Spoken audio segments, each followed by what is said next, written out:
hoy en día ha sido llamado el sistema neuroendocrino porque se relaciona con, se relaciona con el sistema nervioso a través de esto, el hipotálamo. El hipotálamo va a mandar prácticamente todo el sistema endocrino. O sea, el hipotálamo va a mandar la hipófisis va a mandar la tiroides, no tiene nada que ver con la paratiroides, va a mandar las cápsulas suprarrenales, o sea, la glándula suprarrenal, la parte capsular, porque hay una parte medular. La tiroides no tiene nada que ver con el páncreas, pero sí tiene que ver con el manejo de las gónadas. Las gónadas son los ovarios y los testículos. El hipotálamo, ¿qué fabrica? Fabrica las neurohormonas, ahorita lo vamos a ver, o los factores liberadores para que la hipófisis pueda tener un funcionamiento. Si el hipotálamo no manda estas neurohormonas, la hipófisis queda afuncional. La hipófisis y el hipotálamo son más los temas del día de hoy. Es que fabrica la hipófisis, fabrica las hormonas estimulantes, fabrica hormona de crecimiento, fabrica oxitocina y fabrica hormona antidiurética. Las hormonas estimulantes se estimulan para que funcionen las otras glándulas como la tiroides y la suprarrenal y las gónadas. La hormona de crecimiento que produce la hipófisis estimula el desarrollo y el crecimiento de todos los tejidos del cuerpo. La oxitocina y la antidiurética que están en la parte posterior de la hipófisis o la neurohipófisis. La oxitocina va a producir las contracciones uterinas y producción de leche, o sea, la eyección de la leche. Y la antidiurética, también llamada vasopresina, disminuye la cantidad de agua en la orina. Hasta ahí iría la clase de hoy, porque la siguiente clase nosotros iremos a ver tiroides, paratiroides, cápsula suprarrenal. Y luego en clases aparte iremos a ver 2 horas de ovarios y 2 horas de testículos. Es importante saber que las glándulas endocrinas se producen de células epiteliales o de los epitelios,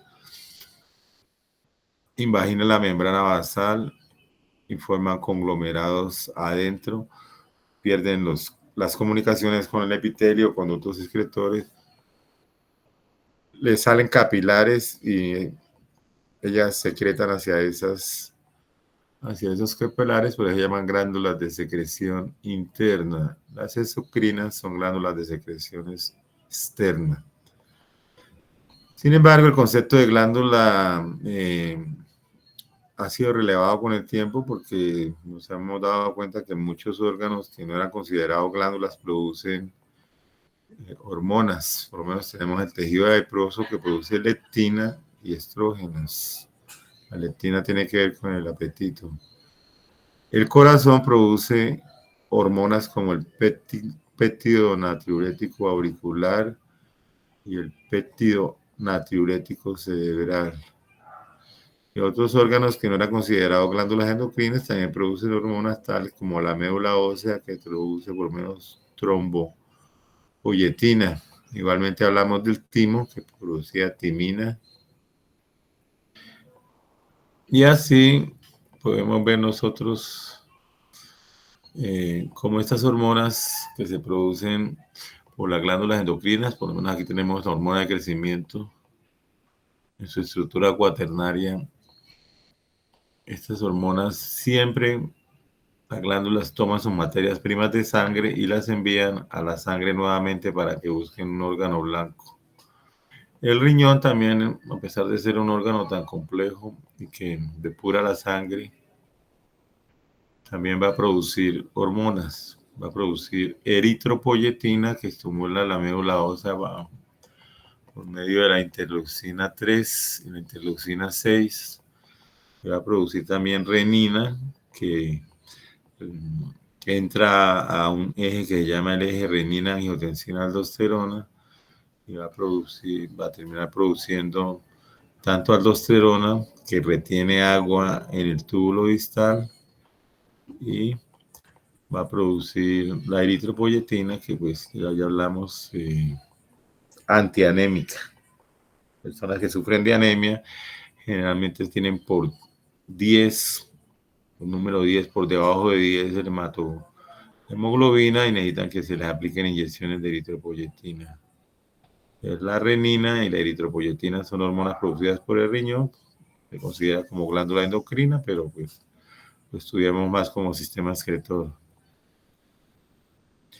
Acá tenemos la eritropoyetina, su estructura cuaternaria.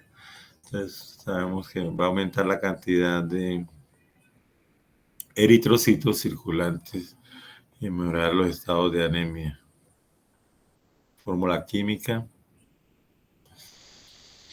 Entonces, como lo hablábamos, el corazón como glándula endocrina, más que todo por los péptidos natriuréticos.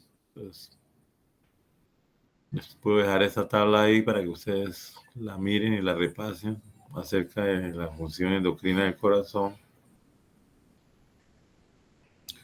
Y así nosotros podemos mirar lo que vamos más o menos a esbozar en esta clase.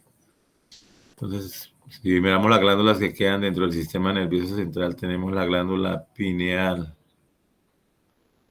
que produce melatonina y dimetiltriptamina. Más hacia adelante, en la base del cerebro, tenemos la glándula pituitaria, como lo llaman los ingleses, porque no existe glándula hipófisis como tal, siempre la llaman glándula pituitaria. Y encima de ella, controlándola, vemos nosotros el hipotálamo. Entonces, el hipotálamo produce factores liberadores o factores que van a hacer funcionar la hipófisis. Y la lista de estos factores, pues los tenemos acá.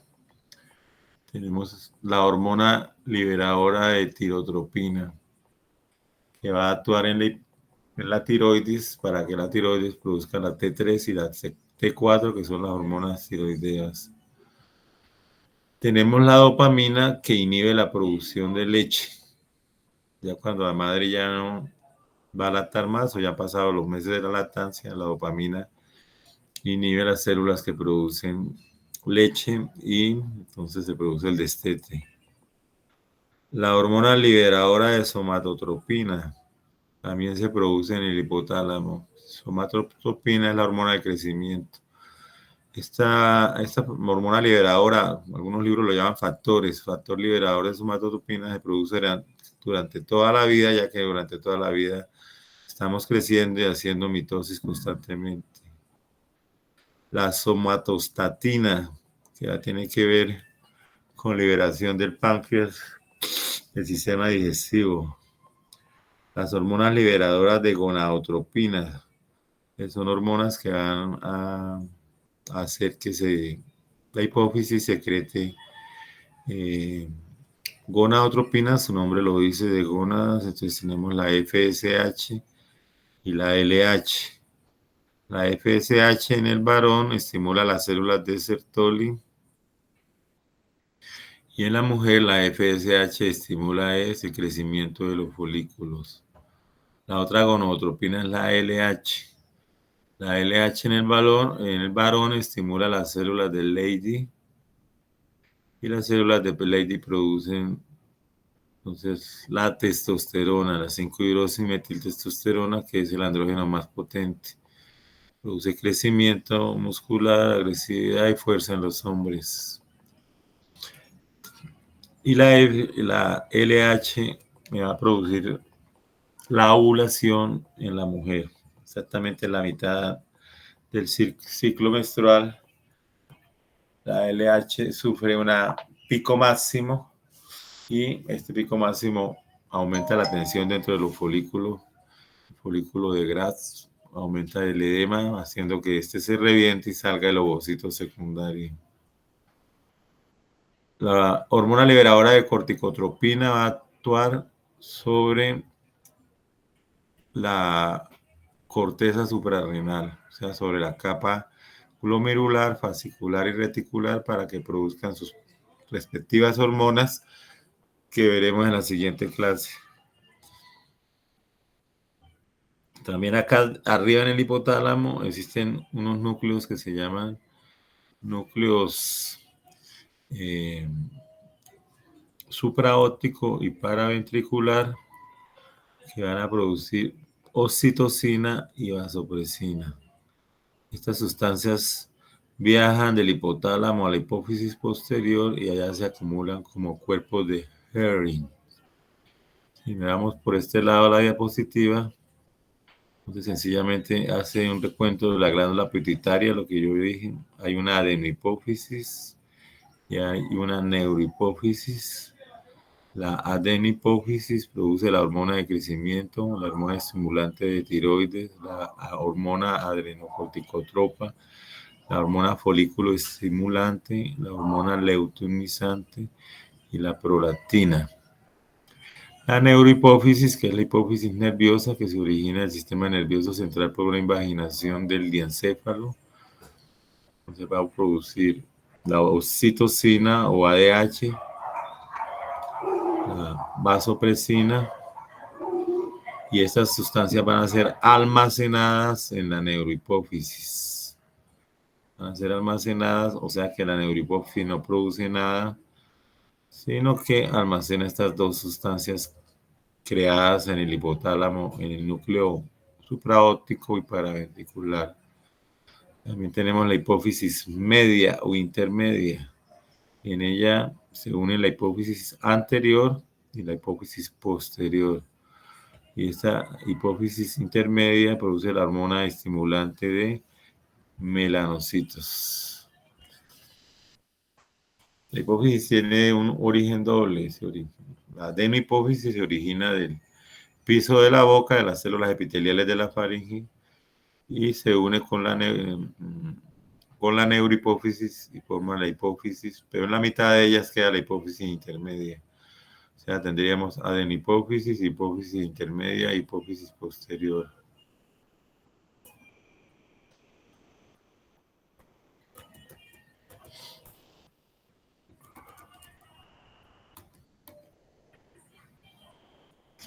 Bueno, aquí podemos observar nosotros un corte sagital donde podemos ver estas dos glándulas. Entonces podemos ver la glándula pineal casi en el centro del cerebro.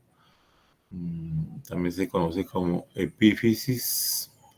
Y podemos ver la hipófisis, ¿no?, debajo del hipotálamo. Ahí podemos ver el lóbulo anterior y el lóbulo posterior. El lóbulo anterior se llama adenohipófisis y el lóbulo posterior se llama neurohipófisis. Unidos por eso que llama el infundíbulo al diencéfalo del cerebelo. Podemos ver el cerebelo, el tronco cerebral, las demás partes de este corte sagital del sistema nervioso. Entremos con la glándula pineal. La glándula pineal, situada sobre la lámina cuadrigémina, cerca del acueducto del Silvio, los cuerpos mamilares, una glándula pequeña. Lo primero que podría decir de ella es que es una glándula que se comunica con la retina a través de un fascículo llamado el fascículo hipotálamo retinario. Este fascículo hipotálamo o retino hipotálamo, cuando le llega luz a la retina, a los conos y bastones del ojo, entonces se forma un potencial de acción que viaja por ese fascículo retino hipofisiario y le avisa a la glándula pineal de que hay luz, de que ha llegado el día. En ese momento la glándula pineal deja de producir su principal sustancia, que es la melatonina. Cuando oscurece, entonces la señal no pasa y la glándula vuelve a producir melatonina. Miremos algo de la glándula pineal. Pues primero que todo, la glándula pineal está compuesta por estas células que ustedes ven acá, que se llaman los pinealocitos. pinealocitos son redondos, un citoplasma con un núcleo más bien claro. Entonces ya sabemos que producen melatonina, pero cuando están en total oscuridad. Y tiene que ver con la regulación de los ciclos circadianos. También produce serotonina. Y hablábamos también al principio de la glándula pineal, de,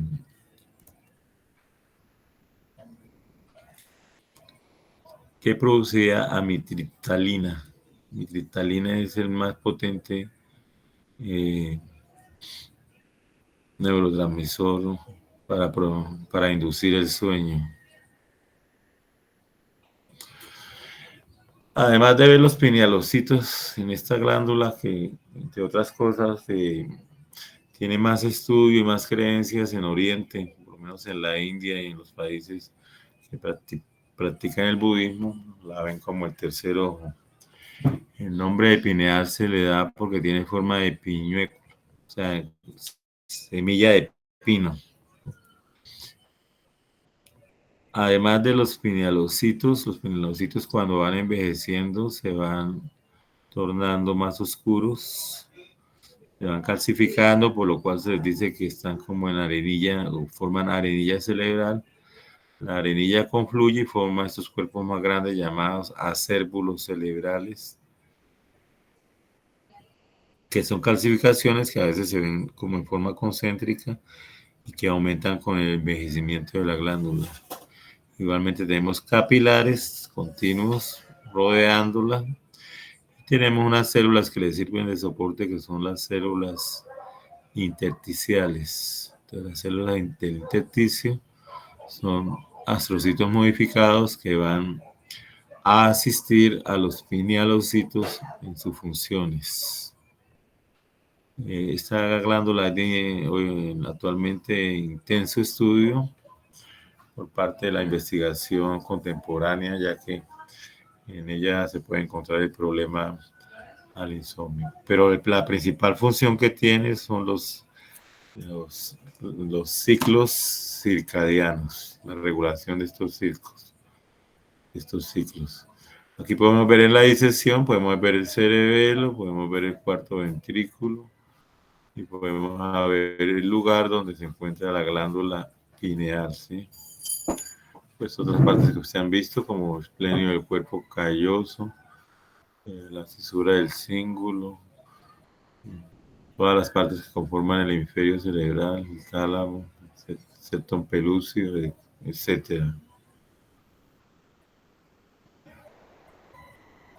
Entonces, esto sería lo relacionado con la glándula pineal. Pero yo quiero que ustedes comprendan algo sobre los ciclos circadianos. Entonces, durante las 24 horas del día, nosotros tenemos acá las 12 del día, y las 12 de la noche, las 18 horas, las 6 de la mañana. Empezamos nosotros a mirar hacia las 6 de la tarde, tenemos nosotros la máxima temperatura corporal. Vamos calienticos a esa hora, y eso lo regula la glándula pineal. Luego hacia las 7, 8 de la noche tenemos máxima presión arterial. O sea que nos la tomamos acá, nos va a salir más alta que si nos la tomamos en cualquier otra hora del día. Y ya como empieza la noche, empieza la secreción de melatonina. Hacia las 12 de la noche y hacia las 3 de la mañana tenemos el sueño profundo, máxima producción de melatonina. Después de las 3 de la mañana disminuye la temperatura corporal, es mínima temperatura. Cuando nos despertamos, sube el cortisol porque nos enfrentamos de nuevo al día a diario con sus vicisitudes. Esto como es prehistórico. Hablamos de que cuando el hombre se levantaba, pues tenía que subir el cortisol porque tenía que ponerse en movimiento, tenía que salir a cazar. Lo mismo hacia las 8 de la mañana la presión arterial es máxima, sube a su grado máximo. Hacia las 11 de la mañana o un poco antes estamos en máxima alerta. O sea, es un punto bueno para presentar los exámenes, ¿sí? Y hacia la 1 de la tarde tenemos nosotros la máxima coordinación. ¿Sí? Esto porque es una hora importante para el momento de la casa.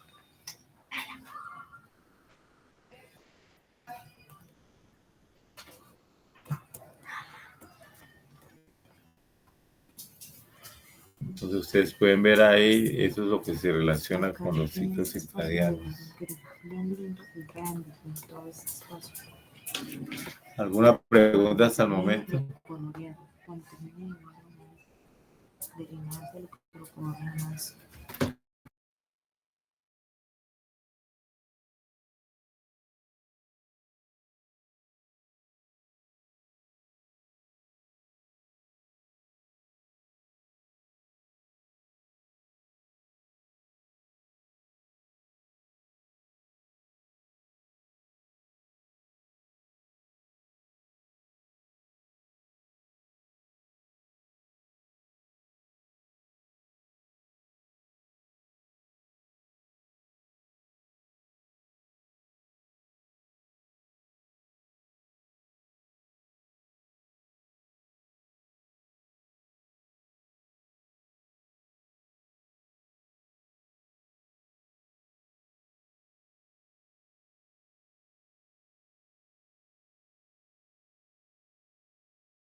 Aló, joven, ¿me escuchan?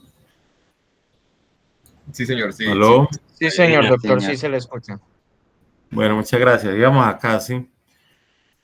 Entonces es importante que ustedes sepan que estos ciclos circadianos se repiten. Por lo menos el cortisol a las 6 de la mañana empieza a subir, ¿sí? La máxima alerta. El sueño profundo a las 3 de la mañana es donde uno está con el sueño MOR, que llaman de movimientos oculares rápidos, aunque hay varias sesiones de este sueño donde ya los ojos se mueven porque uno está viendo como una película, como una imagen allá y mueve los ojos hacia donde se mueven las... Pero acá el 3 de la mañana es aprovechada como la hora en que los amigos de la gente no se entran a las casas porque la gente está bastante profunda.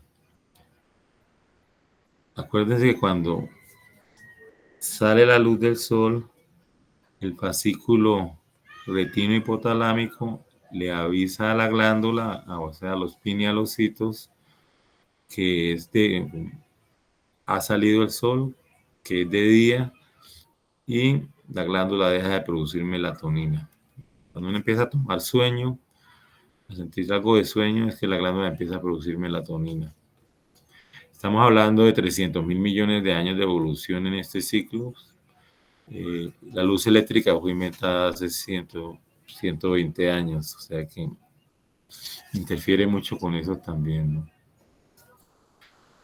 Hay otra manera de verlos, por lo menos. Entonces, por lo menos acá hablan que a las 2 de la mañana en ese ciclo circadiano es el dueño profundo, a las 4:30 es la mínima temperatura corporal, el salto de la presión sanguínea a las 6 de la mañana, la melatonina a las 7:30 se deja de producir absolutamente, no quiere decir que ella al ser estimulada por el fascículo retino hipotalámico inmediatamente se pare totalmente.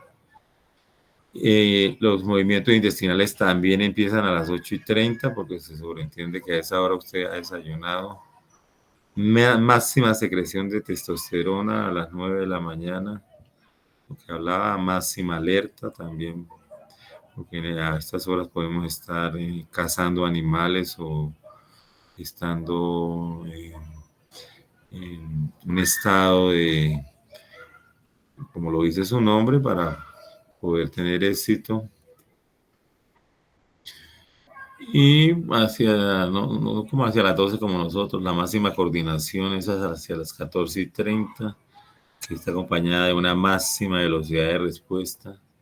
Con toda la tarde, como ustedes ven, es como una máxima eficiencia también cardiovascular, donde van a suceder los eventos que nos van a permitir estar con máxima atención para sobrevivir.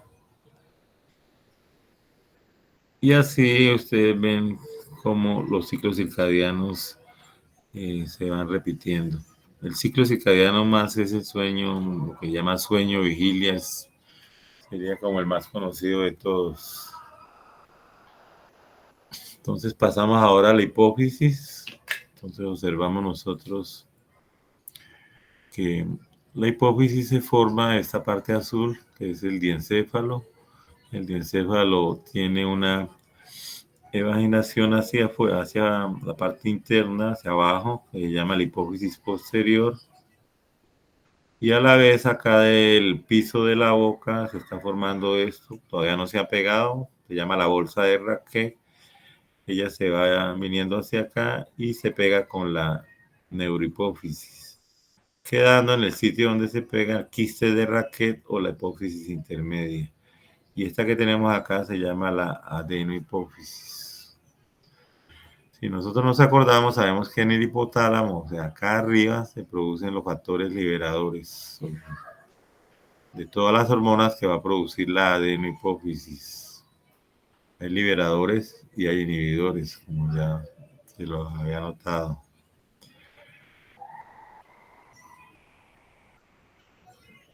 También hay una hipófisis que queda aquí alrededor del tallo, que se llama la hipófisis tuberalis, ¿no? Si vemos este esquema, nosotros vemos quién manda, el hipotálamo.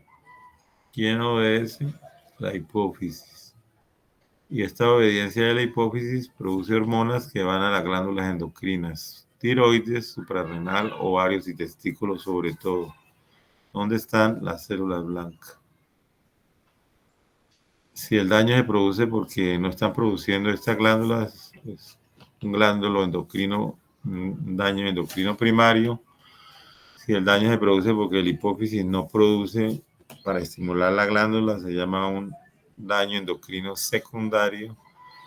Y si el que no produce es el hipotálamo, porque los factores liberadores están mal hechos, entonces es un daño endocrino terciario. Por ejemplo, por ejemplo, yo podría tener hiperparatiroidismo primario, hiperparatiroidismo secundario e hiperparatiroidismo terciario, según donde sea el daño. El hipotálamo puede producir bien, pero la hipófisis no tiene receptores y no produce. O la hipófisis puede producir, pero el hipotálamo no la estimula bien.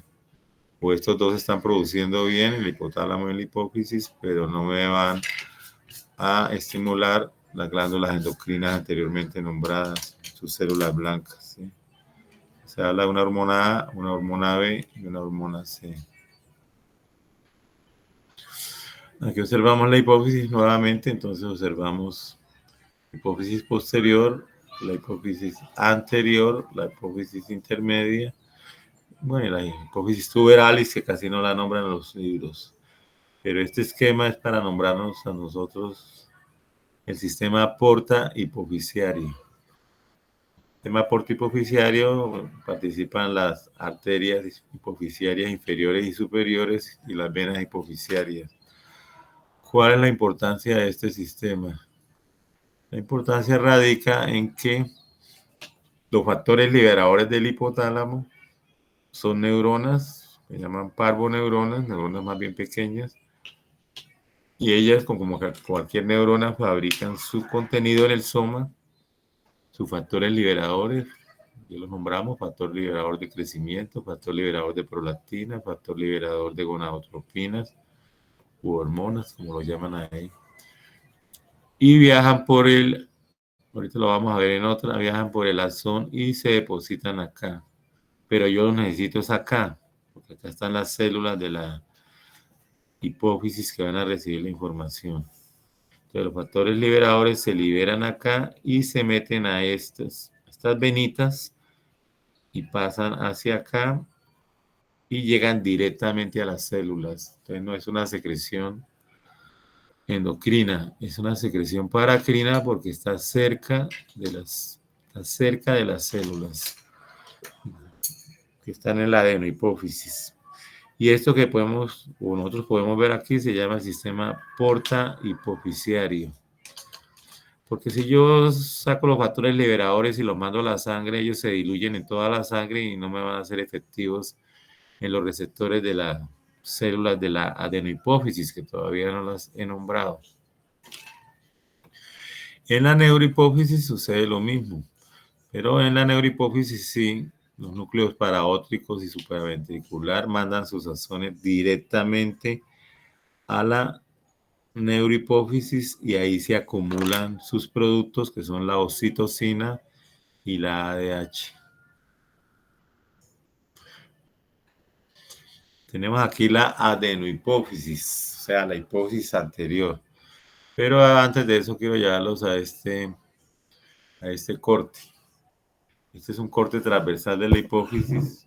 Ustedes pueden ver que hay un color más claro, un color más oscuro y una parte intermedia. Entonces, abajo tenemos nosotros la adenohipófisis, que es la hipófisis glandular que produce bastantes hormonas. En la parte media vemos estos quistes. Estos quistes se llaman quistes coloidales o quistes de Raquet, que quedan de la formación de la hipófisis cuando se une la hipófisis anterior a la neurohipófisis. Ustedes van a tener una clase de embriología. Y acá atrás se nos parece a tejido nervioso, porque es la neurohipófisis. La neurohipófisis está compuesta por células, mucha cantidad de células llamadas pituicitos, que son todos esos punticos que están ahí. Son pituicitos, también son astrocitos modificados. En la hipófisis intermedia, repito, hay quistes coloidales con epitelio cúbico, con coloide algunos, otros sin coloide. Y la hipófisis anterior. Si vamos nosotros a la hipófisis anterior, encontramos que ella tiene tres tipos de células. Las células que son de color acidófilo, como las que vemos nosotros acá, se llaman células acidófilas y producen prolactina y hormona de crecimiento. La prolactina llena la glándula mamaria de leche. Entonces, la glándula mamaria, como para hacer un resumen de ella, la glándula mamaria empieza a crecer por los estrógenos. Cuando empiezan a madurar los folículos ováricos, se producen unas células foliculares y por primera vez la niña se ve sometida a los estrógenos. Y los estrógenos pues desarrollan los caracteres sexuales secundarios. Después la glándula mamaria, de ser sometida a los estrógenos la hacen crecer. Eso se llama la telarquía. Ocurre antes de la menarquia. O sea que el dolor en los pezones, se produce cierto dolor, indica predesarrollo. Después de que la glándula crece por los estrógenos, que es algo natural, que sean grandes o pequeñas, es con factores hereditarios. La mujer, supongamos, queda embarazada y entonces la glándula, todo lo que su parénquima aumenta y se llena de leche. O sea, la prolactina tiene como función llenar la glándula de leche. Y después viene la oxitocina, que la vamos a ver más adelante, que se produce en la hipófisis posterior, que permite que haya eyección de la leche.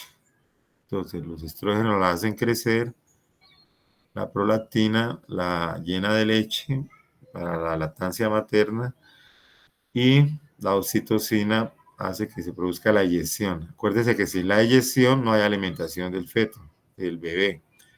¿Por qué? Porque tiene que sufrir eyección y a veces muchas mujeres dicen que no les bajó la leche, pero es porque no se hacen preestimulación antes de que nazca el bebé, apretándose el pezón y tratando de sacar un líquido algo amarillento, que es el primero que sale, que se llama el calostro. Entonces las células acidófilas producen la prolactina. Como el hombre no produce prolactina, Entonces, la hipófisis de la mujer es más pesada, ya que nosotros estas glándulas, la prolactina, tenemos atrofiadas las células productoras de prolactina. Acuérdense que son células acidófilas. Pero además de las acidófilas productoras de prolactina, tenemos las acidófilas productoras de hormona de crecimiento.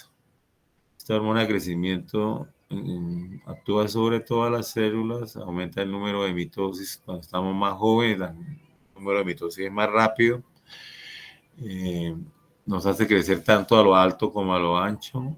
En los discos de crecimiento óseo, o sea, en las metáfisis, la prolactina, digo, la hormona de crecimiento, que también se llama somatotropina, va al hígado y se transforma en somatomedina, y la somatomedina es la que hace crecer los huesos directamente, hace crecer los discos de crecimiento.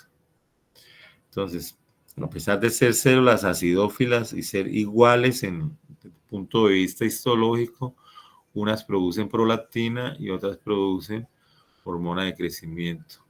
Y lo último que se ha visto es que ambas producen ambas sustancias, pero que unas producen más que otras. Esas serían las células acidófilas que conforman la hipófisis. También vemos otras células que son de color morado. Esas son las células basófilas. Entonces, las células basófilas ya, ¿no?, me van a producir TSH, o sea, hormona estimulante de la tiroides, para que las células de la tiroides produzcan las hormonas tiroideas, que son la T3 y la T4. Estas hormonas tiroideas tienen que ver con la velocidad del metabolismo, el consumo de oxígeno y la producción de calor. Funcionan día y noche, por eso es que esta glándula, ustedes en su práctica médica se van a dar cuenta de que las personas cuando pasan cierta edad tienen que tomar la hormona en pastillas porque la glándula se cansa de producir. También se produce mucho cáncer y es la glándula más susceptible a la radioactividad, a producir cáncer de tiroides. Los cánceres de tiroides son curables porque se aplica yodo radiactivo y el yodo radiactivo destruye toda la glándula. Quedamos sin tiroides, pero quedamos con pastillas para suplir la necesidad de las hormonas.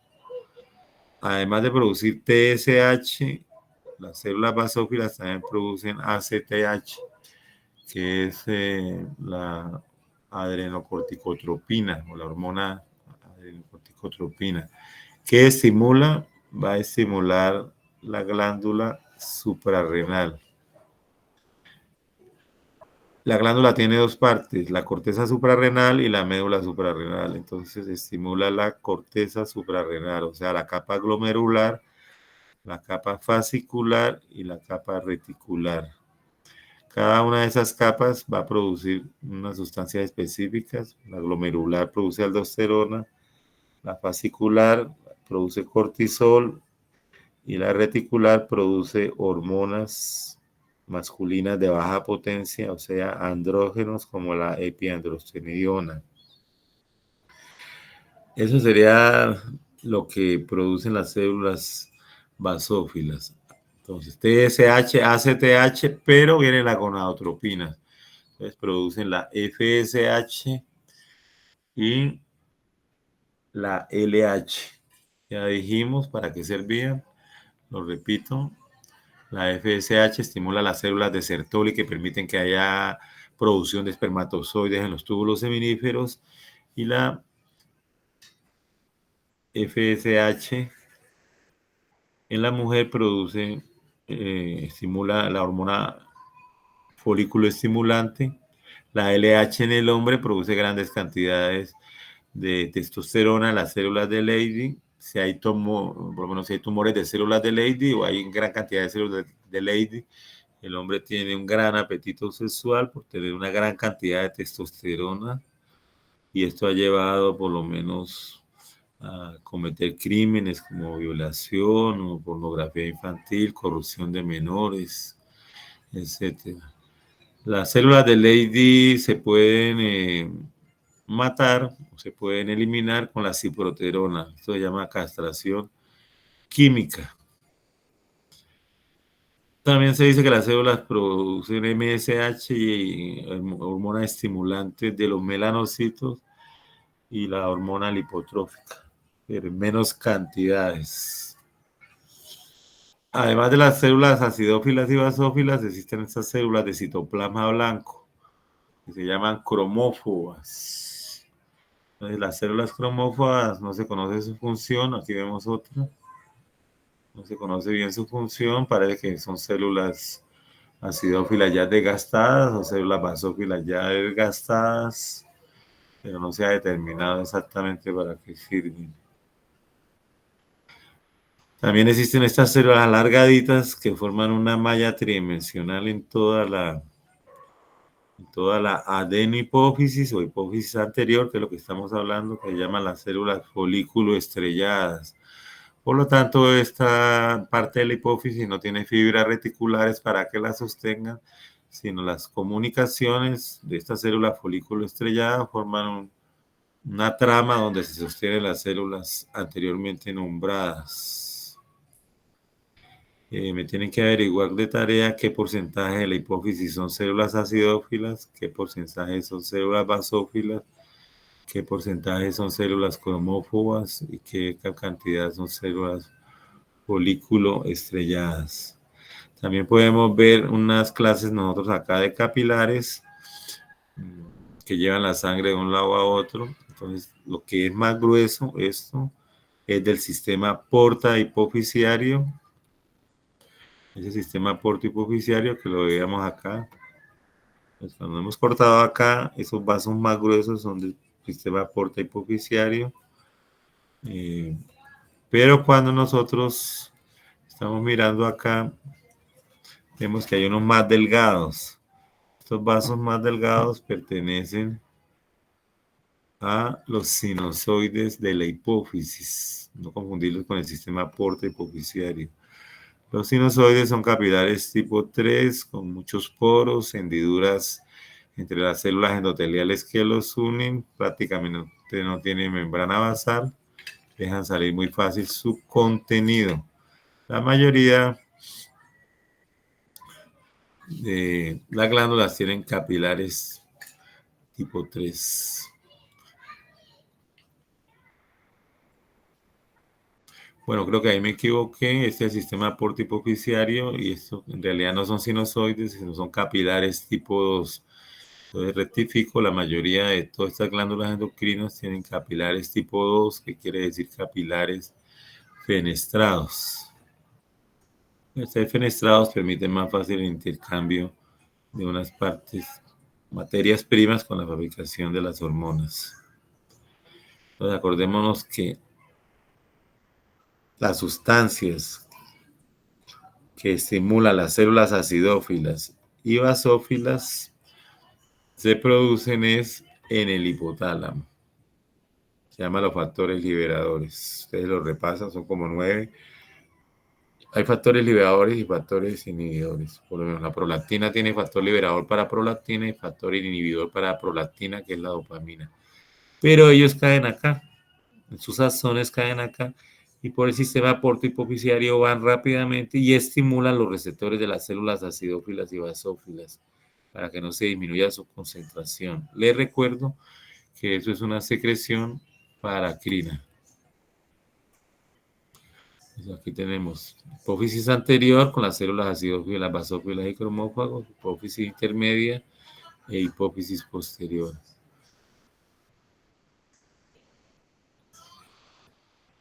Un resumen para que quede más claro de las hormonas hipotalámicas. Factores liberadores. EH-RH, liberador de hormonas de crecimiento. CRH, liberadora de corticotropina. TRH, R viene de relearse, de liberar. Factor liberador de tirotropina. GnRH, factor liberador de gonadotrofinas. Y estas mismas se inhiben como la somatostatina, la dopamina, la vasopresina y la oxitocina. Entonces me averiguan por qué se llaman estas inhibidoras. Como dijimos, entonces Podemos ver otra fotografía de la hipófisis con coloración tricrómica. Vemos las células acidófilas, estas que están rojas, las células basófilas, las que encontramos nosotros acá,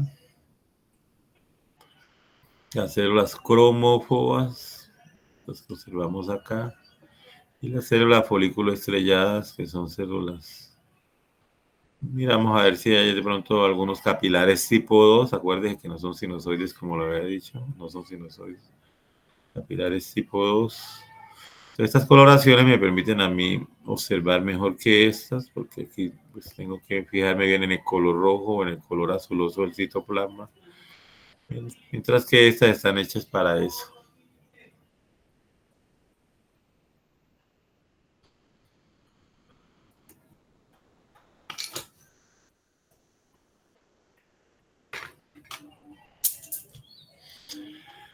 Y nosotros miramos este esquema, entonces vemos el hipotálamo en la parte superior, vemos las neuronas productoras de factores liberadores que por medio fabrican sus hormonas en el soma y por medio de transporte anterógrado lo llevan hasta este sitio. Aquí lo excretan y aquí lo coge el sistema porta-hipofisiario y lo lleva al lóbulo anterior, donde están las células acidófilas y basófilas. Y si miramos en la apófisis posterior, entonces encontramos nosotros el núcleo supraóptico y el núcleo paraventricular. Sus axones siguen, no terminan, entran a la hipófisis posterior y hacen sus secreciones en esta parte. Forman un fascículo que se llama el fascículo hipotálamo hipofisiario. El transporte de la ADH y de la vasopresina va a ser dado también por transporte anterógrado, o sea, del soma hacia la terminal de la neurona. En esta parte de los botones sinápticos se empiezan a acumular, entonces se acumula la vasopresina o hormona antidiurética y se acumula la oxitocina y la ADH, perdón. La oxitocina es la que produce las contracciones uterinas en el parto y la eyección de la leche. Y la vasopresina es la ADH, controla la presión arterial porque saca agua del túbulo colector. Sacar agua del túbulo colector va a producir una concentración de la orina. Si no fuera por la ADH, orinaríamos aproximadamente 10 litros diarios, pero la ADH le saca a la orina 8.5 litros, 8 litros, por lo cual orinamos diariamente entre 1500 y 2000 centímetros, o sea, 2 litros en 24 horas. La hipófisis posterior no produce nada, sino que acumula estas dos sustancias. Acá lo podemos ver, entonces el núcleo paraventricular queda cerca al ventrículo lateral. El núcleo supraóptico queda encima del quiasma óptico. El núcleo supraóptico produce más oxitocina y el núcleo paraventricular produce más hormona antidiurética. Aquí vemos que se encuentra cerca de los cuerpos mamilares. El haz hipotálamo hipofisiario, que son los axones de estos núcleos, van a la hipófisis posterior y se acumulan en unas partes que se llaman cuerpos de Herring, ¿sí?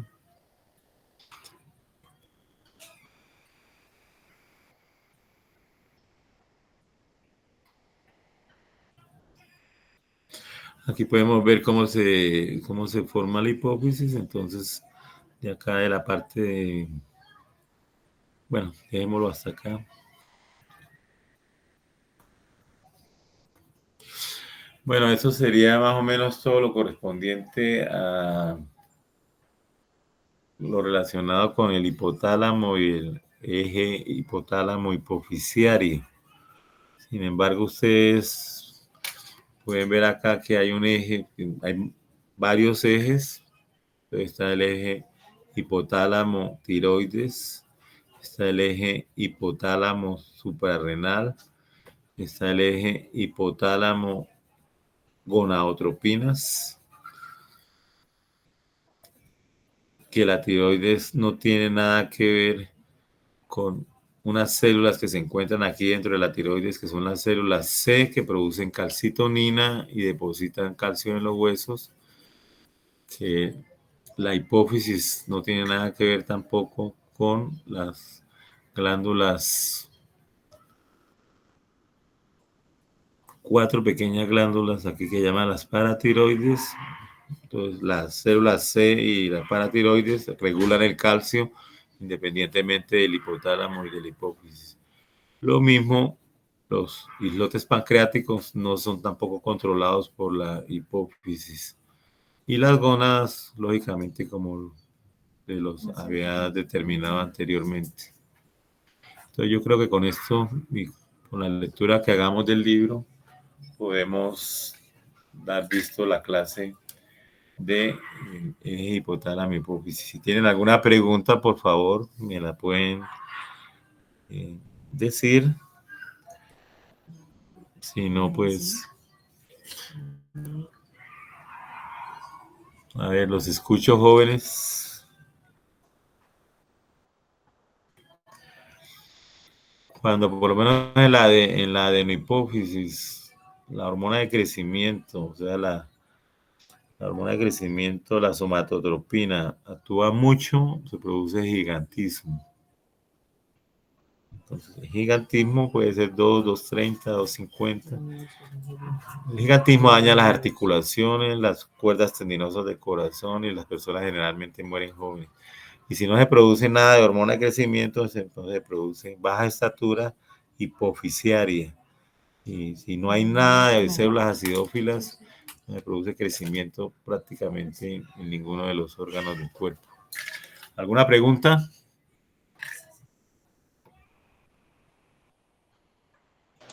Creo que no, doctor.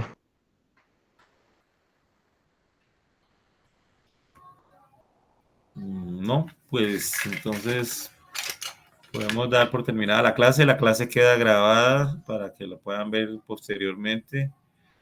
Y el estudio se va a hacer por el libro de Garner. Listo, doctor, muchísimas gracias. Bueno, entonces espero que tengan una buena tarde y nos veremos en otra oportunidad. Muchas gracias. Hasta Chao, luego. profe. Listo, doctor, muchísimas gracias. Hasta Hasta luego, luego. doctor.